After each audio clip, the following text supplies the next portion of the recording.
Shalom, selamat malam, salam sejahtera untuk kita.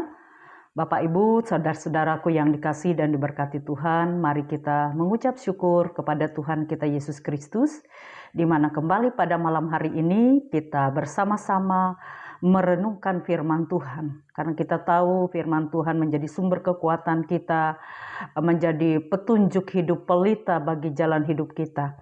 Dan saat ini kebenaran firman Tuhan terdapat di dalam kitab Perjanjian Baru, yaitu Injil Yohanes, pasal yang ke-12, ayat yang ke-20 sampai yang ke-36.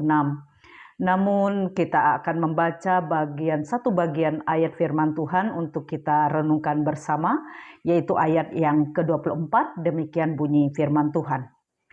Aku berkata kepadamu, sesungguhnya jikalau biji gandum tidak jatuh ke dalam tanah dan mati, ia tetap satu biji saja. Tetapi jika ia mati, ia akan menghasilkan banyak buah. Demikian firman Tuhan untuk kita. Yang berbahagia adalah mereka yang mendengarkan firman Allah dan yang memeliharanya. Amin. Bapak Ibu yang kekasih di dalam Tuhan kita Yesus Kristus, dalam bacaan kita pada saat ini, di sini apa yang dimaksudkan oleh Tuhan Yesus tentang biji gandum adalah ia mau menggambarkan dirinya, menggambarkan diri Yesus sendiri.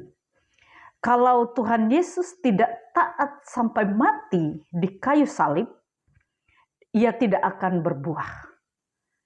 Tidak ada korban penebusan dosa dan tidak ada keselamatan. Dengan kata lain adalah manusia berdosa tetap akan menanggung akibat dari dosa seperti yang tertulis di dalam kitab Roma pasal yang ke-6 ayat 23, demikian bunyinya.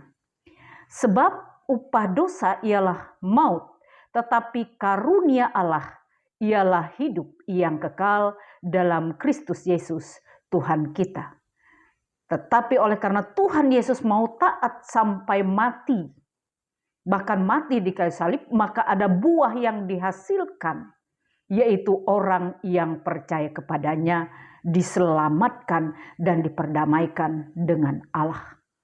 Jadi Tuhan Yesus yang telah menjadi biji gandum yang jatuh ke tanah dan mati akhirnya menghasilkan tuaian, yaitu jiwa-jiwa yang diselamatkan. Jadi Bapak Ibu kekasih, dalam hal ini kita mengucap syukur kepada Allah di dalam Yesus Kristus.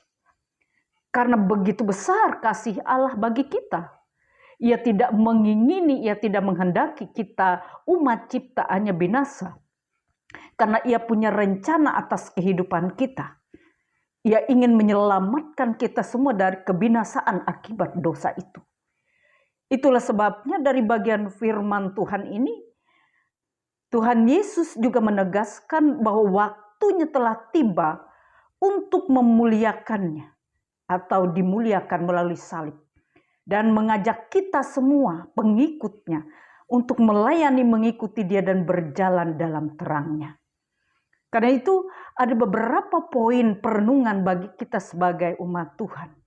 Artinya kita tidak cukup hanya mengucap syukur kepada Allah atas pengorbanannya. Tetapi sebagai umat tebusannya kita harus mengerti kehendak Allah di balik pengorbanan di dalam Yesus Kristus. Karena di dalam firman-Nya pasal 15 ayat yang ke-16 berbunyi, aku telah menetapkan kamu supaya kamu pergi dan menghasilkan buah dan buahmu itu tetap. Itulah sebabnya harus dimulai dari satu hal di mana Tuhan ingin mempersiapkan kita. Sama seperti ia mempersiapkan para murid sebelum ia mati di kayu salib, bahkan sesudah ia mati dan ia bangkit. Dan di sini pengajarannya adalah menggunakan prinsip biji gandum. Ayat yang ke-24 dan 25. Yesus mengajarkan bahwa hidup yang bermakna dan berbuah atau hidup yang kekal itu dihasilkan dari kerelaan untuk melepaskan atau untuk mati dalam tanda petik terhadap hal-hal yang bersifat kedagingan dan duniawi kita. Terhadap ego kita. terhadap keinginan diri sendiri kita. Dan ini yang Tuhan ingatkan bagi kita sebagai anak-anaknya, sebagai pengikutnya. Mengikut Yesus bukan perkara yang mudah. Karena kita harus sepenuhnya berpaling meninggalkan keinginan hawa nafsu dunia kita. Berbalik untuk mengikut Dia. Dan segala sesuatu yang menjadi mungkin kesenangan duniawi kita harus kita tanggalkan dan lepaskan. Lalu yang kedua, kemuliaan melalui penderitaan kita melihat dalam ayat yang ke-23 hingga 28. Yesus melihat kematiannya di kayu salib itu bukan suatu sebagai kekalahan. Banyak orang dunia yang mengatakan bahwa kematian di salib adalah kematian yang hina. Masa Tuhan disalib? Tetapi dalam hal ini Bapak Ibu yang kekasih, bagi kita orang percaya, kematian Yesus itu bukanlah sebagai kekalahan atau sesuatu yang hina. Yang hina itu adalah dosa yang ditebus oleh darahnya yang suci. Karena satu kehinaan, satu hal yang rusak, satu hal yang tidak baik itu hanya bisa ditebus dengan satu hal baik dan sempurna. Dan penyaliban Yesus merupakan momen tertinggi di mana Allah dimuliakan dan keselamatan dunia itu diwujudkan. Lalu yang ketiga adalah bagaimana setelah kita menerima keselamatan itu, kita dipanggil untuk melayani dan mengikut Dia. Ayat 26.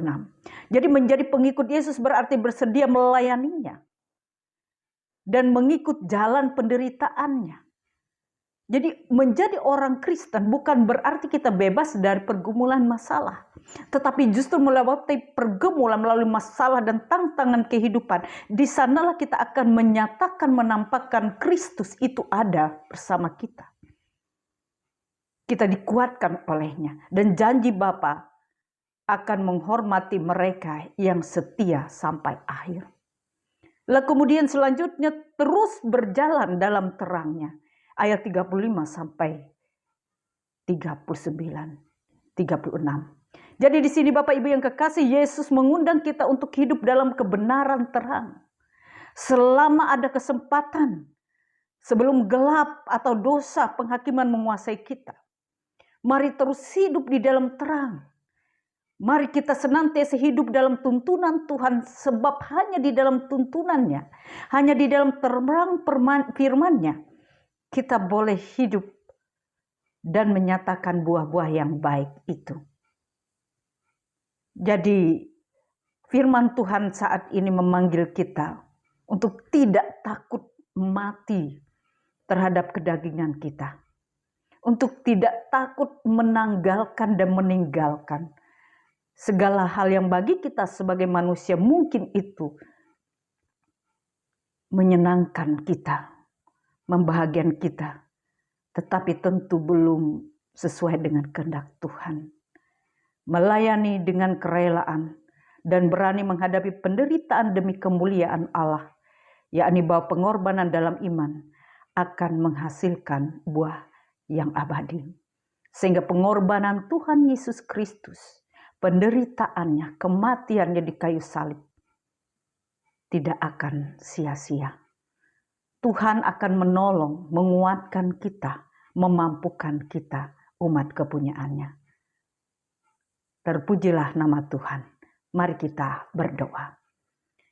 Kami mengucap syukur kepadamu ya Bapa, di dalam Yesus Kristus Tuhan kami, di mana Engkau rela menyerahkan putra tunggalmu, mati untuk menebus dosa kami. Dan itulah bukti kasih-Mu bagi kami. Maka dengan itu kami mohon kiranya teruslah menuntun, memimpin, menguatkan, memampukan kami untuk menjadi alat-Mu, berbuah banyak demi kemuliaan nama-Mu. Terpujilah nama-Mu Bapa. Dalam nama Tuhan Yesus Kristus kami berdoa dan mengucap syukur. Amin. Selamat malam, Tuhan Yesus memberkati. Shalom.